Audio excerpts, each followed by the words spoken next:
सरकार में आदरणीय नरेंद्र मोदी जी की सरकार ने माननीय ललन सिंह जी को, जो जनता दल यू के हैं, उनको भी आमंत्रित सदस्य बनाया है।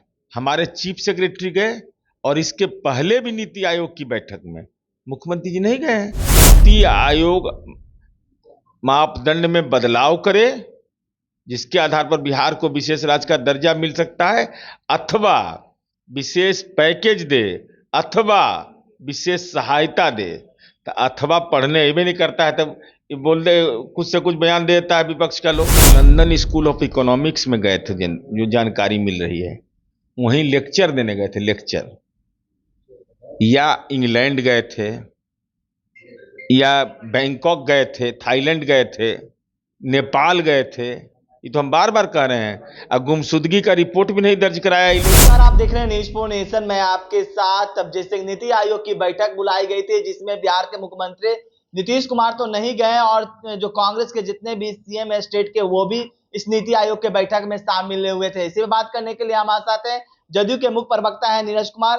कैसे देख रहे हैं जो नीति आयोग की बैठक में बिहार के मुख्यमंत्री नीतीश कुमार शामिल नहीं हुए? अपने बातों को तो वो रख सकते थे, जिस तरह से बिहार को स्पेशल स्टेटस की बात कर रहे थे आप लोग। माननीय मुख्यमंत्री नीतीश कुमार जी राज्य मंत्री परिषद के मुखिया हैं और माननीय मुख्यमंत्री जी को यह अधिकार प्राप्त है संविधान के द्वारा, जो डॉक्टर भीमराव अंबेडकर ने बनाया है, कि किसी को भी नामित कर सकते हैं।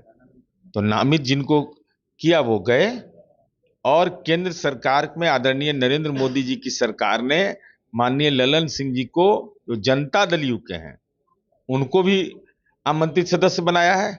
हमारे चीफ सेक्रेटरी गए और इसके पहले भी नीति आयोग की बैठक में मुख्यमंत्री जी नहीं गए हैं। दूसरे लोग गए हैं जिनको नामित किया है। माननीय विजय चौधरी जी गए हैं, माननीय तेजस्वी यादव गए हैं। ये तो सर्वविदित है।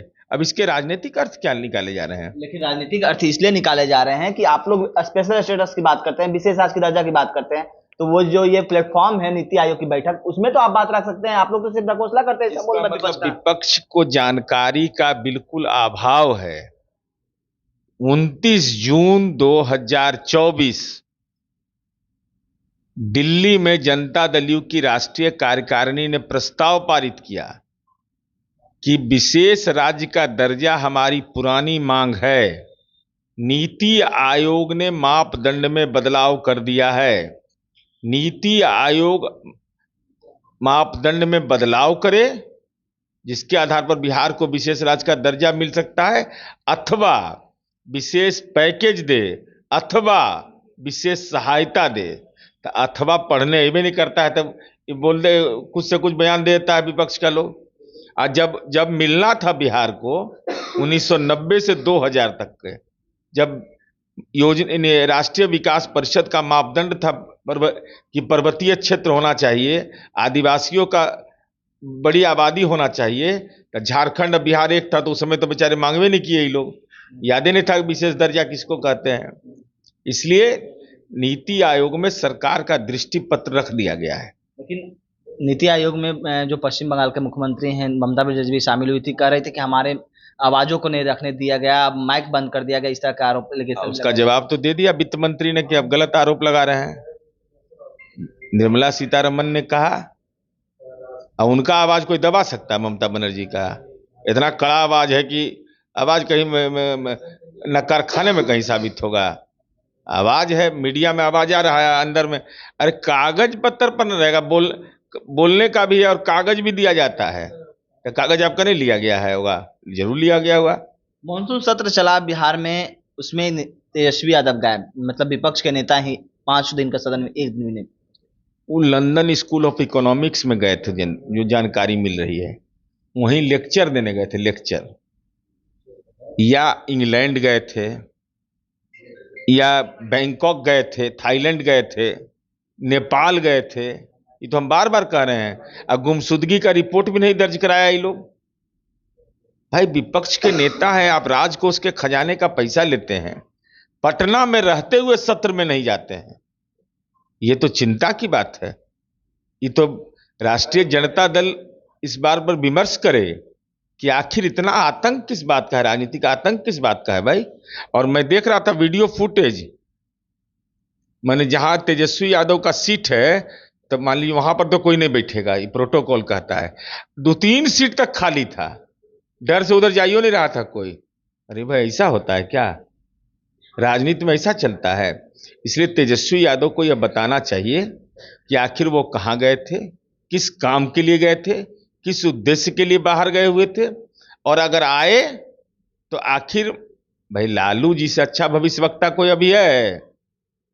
लालू जी देखे ना, अभी बोले ना भाई कि अगस्त में सरकार गिर जाएगी। अब तो 30-32 दिन है सरकार दिल्ली में, ज्यादा दिन तो सरकार है नहीं दिल्ली का लालू जी के नजरों में। तो भविष्यवक्ता होरोस्कोप वो देखते हैं, जन्म पत्री वो देख रहे हैं। तो मान लीजिए कि हो सकता है मिला हो, तो जतरा उतरा देखे हो कि नहीं विधानसभा मत जाओ बेटा, अभी अभी रहो यहीं पर, यही कारण न होगा। बड़ी जा अब बहुत दिक्कत है, जानते हैं। अभी लालू जी से जो मिलने जा रहा होगा और उसको कहते होंगे राजयोग है तुमको, वो राजयोग देखते होंगे, और उसका कहते होंगे उधर जाकर ये बतिया लेना करो उससे, कहीं कुछ है कि नहीं, कुछ जमीन जत्था कुछ है तो बताओ जल्दी। सुनील सिंह की जिस तरह से सदस्यता हटाई गई बिहार विधान परिषद से, तो उन्होंने कहा है कि ये सिर्फ नीतीश कुमार का ईगो सेटिस्फेक्शन के लिए हमें हटाया गया है। सभापति बिहार विधान परिषद के निर्णय पर सवाल उठाने का किसी को अधिकार नहीं है। कार्य संचालन नियमावली में यह उद्धृत है, और संविधान के तहत विधायिका है, और विधायिका स्वतंत्र होता है। विधायिका के फैसले, विधायिका के आसन का नियमन सरकार को नागवार भी गुजरता है तो सरकार को मंजूर करना पड़ता है।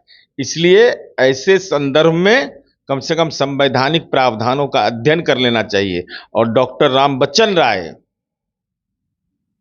विधायिका के एक सदस्य जरूर हैं, लेकिन हिंदी के राष्ट्रीय स्तर के विद्वान हैं, पटना विश्वविद्यालय के हिंदी विभाग अध्यक्ष रहे हैं, कोई सामान्य ज्ञानी नहीं है। और उनके ऊपर कोई संदेह करे, ऐसी टिप्पणी करना, उपसभापति का पद उनके लिए महत्वपूर्ण है। रामबच्चन राय जी के व्यक्तित्व को जो नहीं जानता है वही ऐसी टिप्पणी कर सकता है। माननीय रामबच्चन राय जी असाधारण राजनीति के व्यक्ति हैं, इस बात को हमेशा याद रखना चाहिए। तो क्या कुछ करे थे जदयू के मुख्य प्रवक्ता नीरज कुमार, आपने सुना। इस तमाम खबरों में न्यूज़ के साथ